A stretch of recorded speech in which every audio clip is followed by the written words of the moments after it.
канале Вечное Лето и начинаем новый день в Риме. Сегодня мы зашли на завтрак в очень уютное кафе. И здесь мы хотим попробовать легендарные итальянские панини. Смотрите, панини — это вот такой хлеб, сэндвич с разными начинками. Мы взяли 2 штуки с ветчиной и сыром и с прошутто и сыром. Также здесь есть пицца, она нарезается кусочками. Есть панини с омлетом, есть панини с курицей, с колбасой. Еще здесь большой выбор всяких сладостей. Вон там вон выпечка. Мороженка по 2 евро, 2,50. Фруктовые соки могут сделать. Еще сэндвичи, лазанья. Посмотрите, какой большой выбор еды. Кстати, наши зрители многие рекомендовали попробовать лазанью. Я, возможно, скоро ее закажу. И с этой стороны тоже посмотрите, как много различной выпечки. Если не наедимся, то возьмем что-нибудь еще вкусное. Вообще, вот сколько мы уже здесь находимся и общаемся с местными, они все говорят по-английски. Вот в ресторанах, которые на кассе, официанты, конечно, не супер там идеально, но все понятно, все хорошо. Нам говорили, что они только по-итальянски говорят, вы ничего не поймете. Нет, мы все понимаем. Может быть, конечно, не все и не всегда говорят, может, нам пока везло, но объясняться очень просто. И они не проглатывают буквы, поэтому даже я понимаю. Мы заказали 2 капучино и панини. Нам, смотрите, панини нарезали пополам, чтобы нам удобно было есть. Давайте попробуем. Ты кусаешь, я уже хочу есть. Вкусно? Очень вкусно. Такой хрустящий хлеб, свежий, не вчерашний. Очень вкусная ветчина. Одно мяско. Ага. И там сыр расплавился. Много мяса, тоненький хлебушек. Очень вкусно. 5 из 5. В общем, панини, ребята, отличная вещь. Рекомендуем. Какой хруст. Кайф. Друзья, у меня к вам вопрос. Можно ли пить кофе, когда в нем вставлена ложка? Сделаю я сейчас ошибку или нет? Напишите в комментариях. Сейчас я буду пробовать панини с прошутто. Боже мой, да, на каком языке я говорю? Прошутто – это вяленое мясо. Давайте попробуем и скажем, что вкуснее. Это прошутто или обычная ветчина? Мне больше нравится обычная ветчина. Она как-то, не знаю, проще. От прошутто сырым мясом веет. Я попала в странную ситуацию. Я пошла в туалет. По привычке намылила руки. А как включить кран, если у него нет ручки? И я стою с такими руками в мыле, и до меня не доходит, что мне делать дальше. Иди сюда, у нас есть вода. Проходи. О, у вас есть кран. Крутяк. Это заведение называется Антика Форно. У него очень хороший отзыв в интернете, поэтому мы сюда и пришли. Мы заказали еще 2 свежевыжатых апельсиновых сока, и наш счет вышел на 7 евро, что немного. Возле Колизея много уютных кафе. Они выносят столики прямо на улицу. И сейчас тепло, и днем все сидят, пьют вино или апероль после прогулки. Конечно, здесь цены выше, чем за центром. Но, знаете, за такой вид можно и переплатить. По дороге, когда идете, по этой стороне очень много магазинчиков, в которых можно купить продукты, много кафе, в которых можно посидеть, перекусить. Так что голодными здесь вы точно не останетесь. У нас есть еще время до экскурсии, поэтому мы хотим сейчас дойти и сделать еще несколько красивых кадров на фоне Колизея.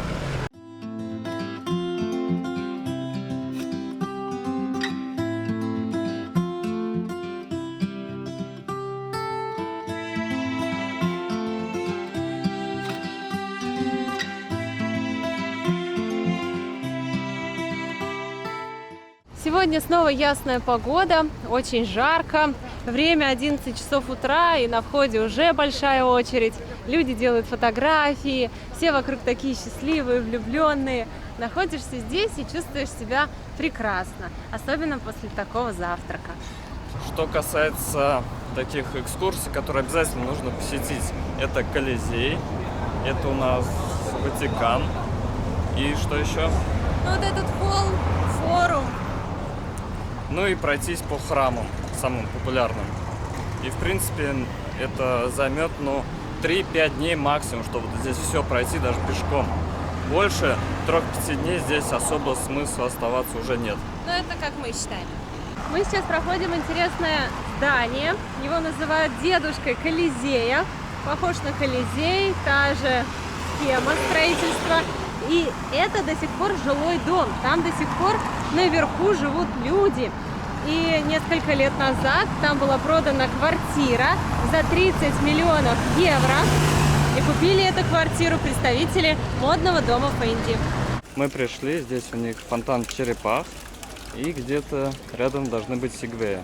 Все, мы нашли офис, где берутся сегвеи. Сейчас нас будут учить. И поедем по площадям. На таком необычном транспорте ни разу не катались. Кладете ручки на руль и, соответственно, становитесь, все, он у вас балансирует. То есть, если чувствуете какую-то вибрацию, соответственно, никакой паники, он вас автоматически сам будет приводить в равновесие. Падали, конечно. Да? Но люди, когда задевали колеса. Ну как вперед? Свет, ножки параллельно друг дружке, у вас левая впереди. Ага, расслабились. Ага. Есть? Да. И давайте на меня. Вперед чуть-чуть. Носочками давите вперед. Все нормально. Теперь пробуйте остановиться. А как остановиться назад? На себя. Давите на пятки и чуть-чуть вес тела назад переносите. Все, Ага. устали. Теперь давайте на меня. Ну-ка, давай. Не бойтесь. Тяните руль чуть-чуть направо. Направо. И он сам поворачивает. Вот так. Чувствуете? Да. Вы не бойтесь, то есть мы с вами поедем, сегодня 90% дороги будет вот такая брусчатка. Он начинает там вибрировать. Вы не упадете с него. Самое главное смотреть вот за колесами, чтобы ничего не задеть. Вообще 60% из 100 я была уверена, что у меня не получится, что я приду, упаду, и мы пойдем дальше гулять.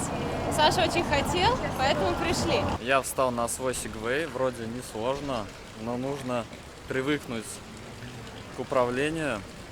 Главное не упасть. Нету ощущения надежности. Ну все, мы на колесах. Так передвигаться намного проще.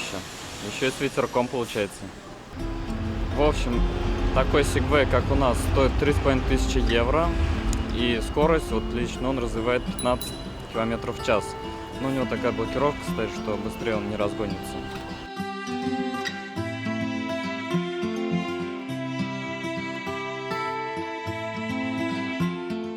И вот эта вот улица, она называется Виа дей Джубанари, дословно переводится как улица портных. У евреев здесь очень развито производство кожаных изделий. Вот обратите внимание, здесь у них сумки, все из такой кожи, а это все местное производство, то есть очень высокое качество, абсолютно именно местное римское производство. Ну, цены ниже, чем люкс, соответственно, но качество очень высокое. То есть это одно из таких вот мест, где, что касается шопинга в Риме, вот можно прийти сюда.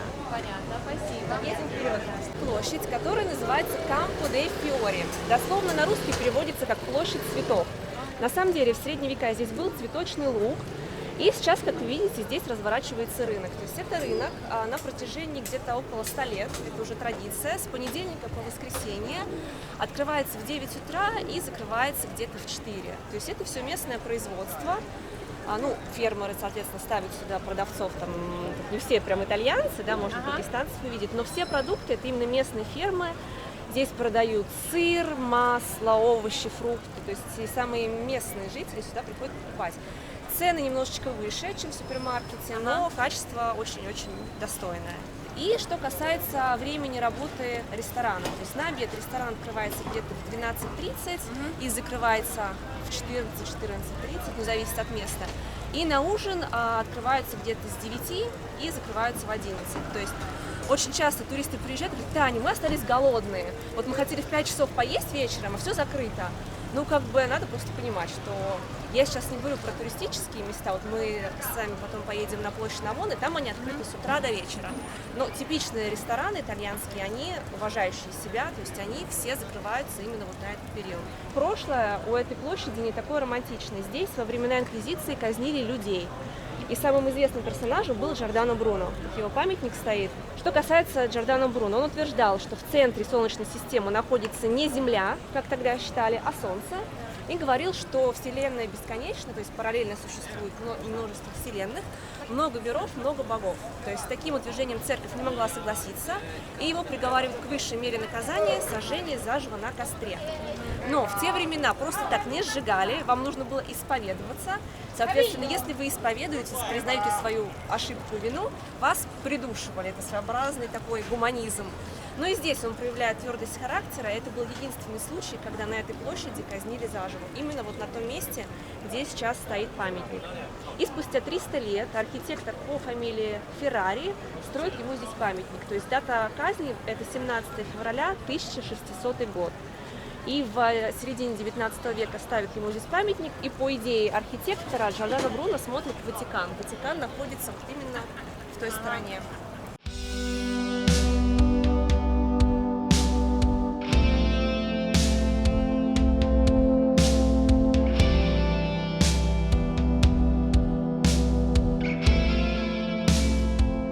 Везде вот такие уютные кафе, где можно посидеть, перекусить, выпить коктейльчики. Хорошо передвигаться на сегвей, потому что тебя обдувает легкий ветерок и не так жарко, как пешком.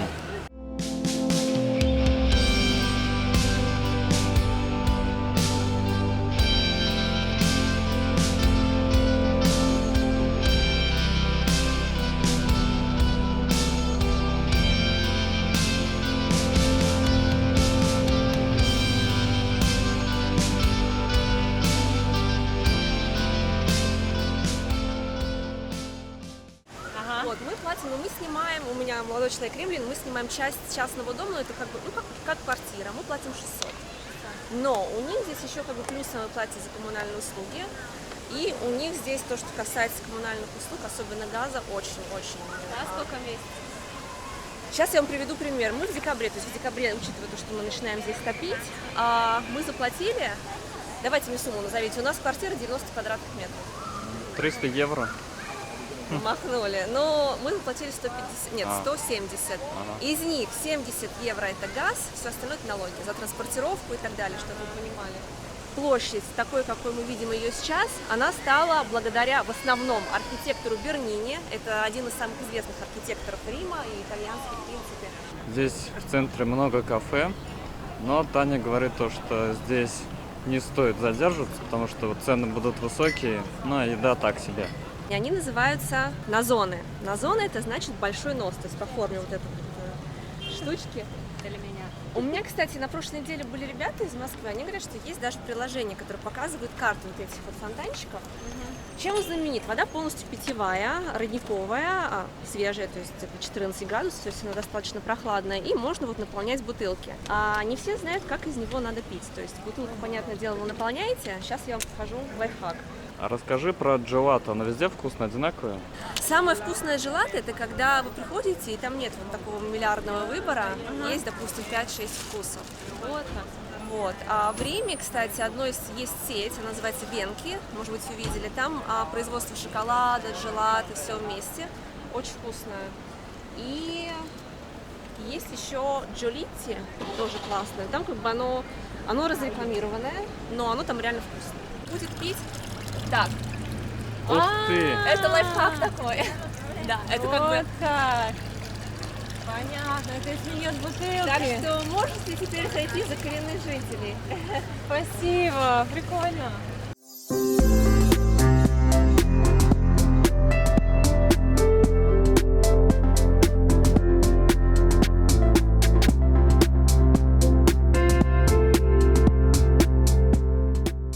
А вообще пантеон переводится как храм, посвященный всем богам. То есть изначально это был языческий храм.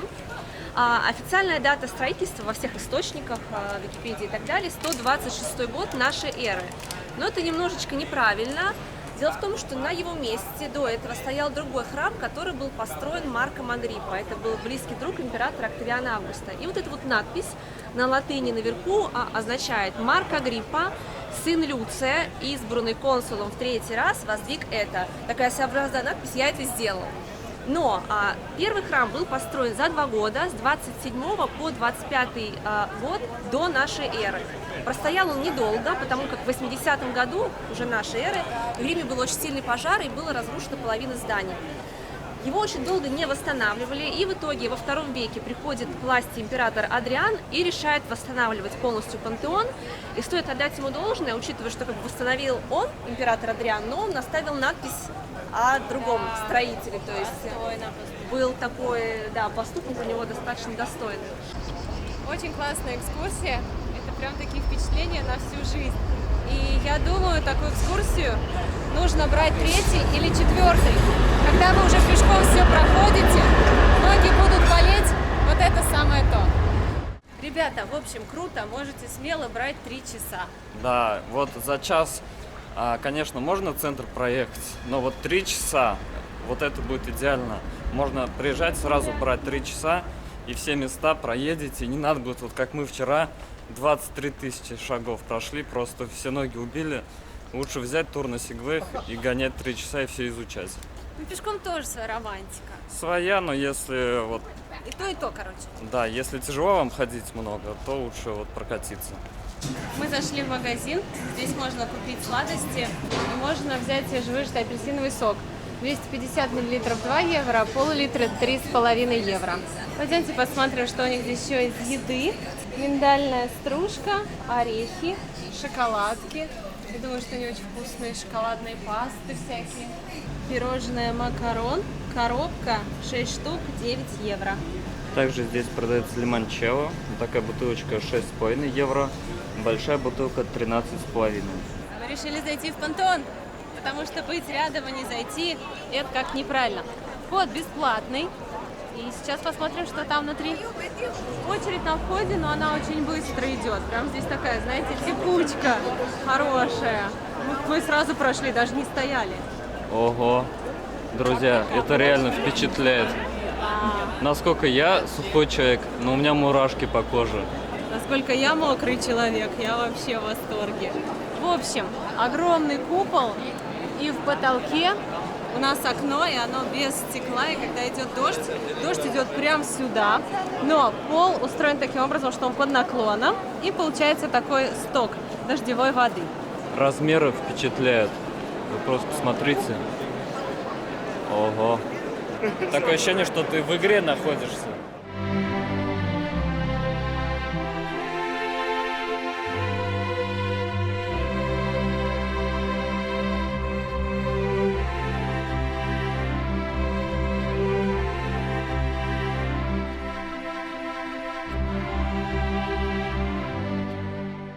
Погуляли, посмотрели, посидели, отдохнули.